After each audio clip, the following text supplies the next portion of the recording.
வீடு ஃபுல்லாக டாய்ஸா? இது மெஸ்ஸி இல்லை, கிட்ஸ் இருக்க வீடு.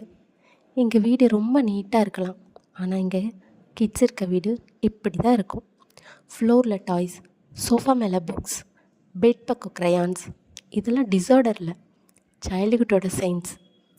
மார்னிங்கில் ஸ்கூல் ரெடி பண்ணுறது, lunch box, water bottle, home work, evening play இதெல்லாம் நடந்த அப்புறம் வீடு கொஞ்சம் மெஸ்ஸியாக இருந்தால் அது நார்மல் தான். கிட்ஸ் இருக்கிற வீடு ஷோரூம் மாதிரி இருக்க முடியாது. இங்கே சிரிப்பு இருக்கும், அழுகை இருக்கும், ஓடி விளையாடுற அந்த சத்தம் இருக்கும். இன்றைக்கி வீடு பர்ஃபெக்டாக க்ளீன் பண்ணலான்னு யோசிக்காதீங்க. கிட்ஸோட சிரிப்பை என்ஜாய் பண்ணுங்கள். இது மெஸ்ஸி ஹோம் இல்லை, இது மெமரிஸ் க்ரியேட் ஆகிற வீடு. கிட்ஸ் இருக்கிற வீடு கொஞ்சம் மெஸ்ஸி, நிறைய ஹாப்பி.